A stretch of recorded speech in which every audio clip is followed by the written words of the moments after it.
Hi everyone, welcome back to the show. We are this week back in a hard lockdown in the UK, and this week's episode is something that I'm actually going to be able to cover while in lockdown very handily. I've started holding Q&A sessions on Instagram on a sort of bi-weekly basis when the videos come out, just to sort of talk to you guys and have a bit of an opportunity to chat to you. And one of the suggestions from one of those Q&As was that I cover the subject of how to properly lubricate a shotgun. Now, it seems to be quite an emotive subject. There's a lot of myths that get circulated on this subject. So I'll caveat it with this. If you are somebody who actually wants to take care of your gun, wants to keep your gun in tip-top operating condition, then this video is for you. If you're not bothered, if you clean your gun once every 6 months, whether it needs it or not, and you think that cleaning's for pansies or whatever, then it's not for you. Don't engage. Don't get upset about it, right? It's just shotguns. There are many questions that people get riled about with regards to shotguns, like snap caps, whether you use them or don't. The answer is simple. If you want to use snap caps, use them. If you don't. Nobody cares. It's your gun. How you look after it is up to you. This guide is for people who want to hopefully maximise the length of their guns and keep them for a lifetime in perfect working condition. So, on that subject, when we're talking about lubrication, I'm going to talk mainly about the important bearing surfaces on your gun, and it's very easy to spot those bearing surfaces by looking at your gun when you take it apart to clean it. I use an engineering grease, Renapur PTFE based engineering grease. The reason I use it is because it's clear. It has no coloration agent in it. Therefore, it's very easy to tell when it's dirty, and that's very important when lubricating bits of metal that are rubbing together. You've got to keep the grease fresh, but we'll talk about that more in a sec. Basically, the reason I use grease rather than oil is because of viscosity. In your car's engine, you use oil, it's high pressure, there's a lot of temperature, it's a hostile environment, but there's a pump that's circulating oil around your engine and filtering it, and it's keeping that oil moving and keeping the parts lubricated. On a shotgun, which is also a harsh environment, there's no pump. So you want something that's going to stick to the surfaces that you want to lubricate, and grease is the best tool for that job. Let's move on to actually looking at the areas on the gun that I think you should keep an eye on. The more observant among you will notice that time appears to have passed. This is due to something of a memory card mix-up that meant I lost some footage. So I'm shooting it again, so I do apologise if this looks weird. Let's take a look at a gun. This is my Browning. I'm starting with this one. I'm using both my guns just to give you an idea of the different surfaces on two different guns.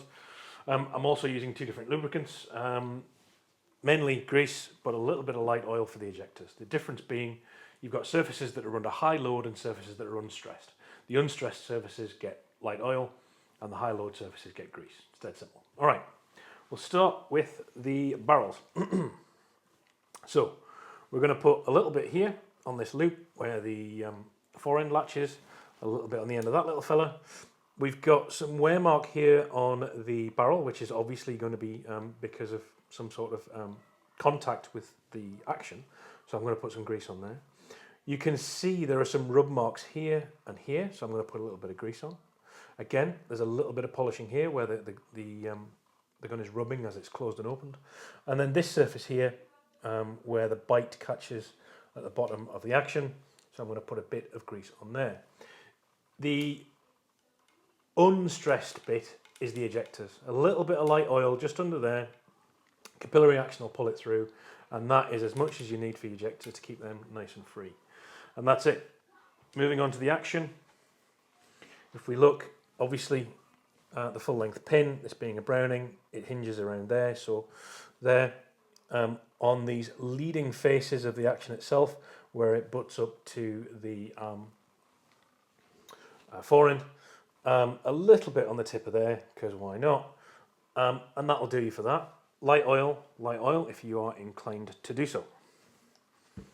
And then finally onto the forend. This surface here is kind of the main area where you're going to need grease, because it's kind of the bit that joints the gun.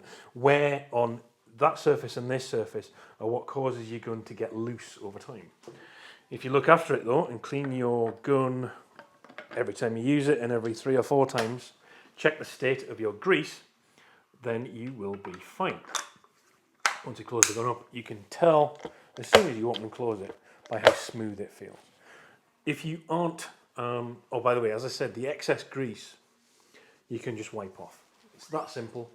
No such thing as too much. It'll all just squirt out and you can wipe it off. Job done. Keeping that oil keeps the gun free. It means it's not going to suffer from excessive wear. And to be fair, a dry gun, it's just going to build up. Once those surfaces are rubbing together under tension, you're essentially going to get a friction weld, and the gun gets really, really tight. Let's take a look at a different gun. I've done that one. So here we have the Pattison, or as we say up north, a Pattison. Key tip for Pattison owners: if when you're taking the forend off, lift, right? Don't just rotate. The ejectors, where they stick out, when you rotate, it will basically catch the forend wood and can damage it. So looking at the monoblock, same deal. I'm looking for rub marks. I'm looking for anywhere that's stressed. So here where the trunnions go, on the sides of these flats and these wedges where everything locks up inside the action. Same on the other side. As you can see, it's actually already got plenty of grease on. And a tiny bit on that loop there. Having one of these handy is dead easy because it just means you can constantly be wiping off the excess grease. Here we've got the kicker. Again, the leading faces of the action where it mates up with the forend. The trunnions on every gun other than a Browning, really, you've got trunnions. Keep some grease on there because that's what the gun is hinging about. And then if you look inside the action itself, you can see some rub marks where obviously it is touching, and we want that lubricated. I don't want it to build up wear. And again, a little bit of light oil on the safety, top lever and the trigger if you are so inclined. Then moving on to the forend, again, tiny bit on that leading edge, and that's it. Reassemble, teeth brushed, face washed, and ready for bed. And it's that simple. Every third or fourth cleaning, check the state of your grease, and change it if it's dirty. Even dirty grease, which is essentially turned into polish, is better than nout. Oil is better than nout, grease is better than oil. It's entirely up to you, it's your gun. But to be fair, I like to look after my guns, especially when I spent this much money on them. A pot of grease, that one cost me £6, and it's the second pot of grease I've had because the other one lasted, I don't know, what, 7 years? It's not like it's expensive to look after your kit. You're using tiny amounts of good quality grease and oil. Job done. I think I've had that bottle of oil for about 25 years, something like that. Up to you. Guys, thank you very much for tuning in. I'm going to, however, take a pause to ask you a favour. Please, if you can do so, subscribe to the channel if you enjoy it. The biggest thing you can do to support me and to support the channel and my ability to keep making the channel is to subscribe, apart from obviously becoming a Patreon. YouTube doesn't give a stuff about channels with less than 10,000 subs. We're just coming up to 9,000. The first sort of stage in the milestone event on YouTube is 100,000, but at 10k I get some extra control and YouTube pays a bit more attention. So please, if you can, subscribe to the channel if you enjoy it. I'll be very, very grateful.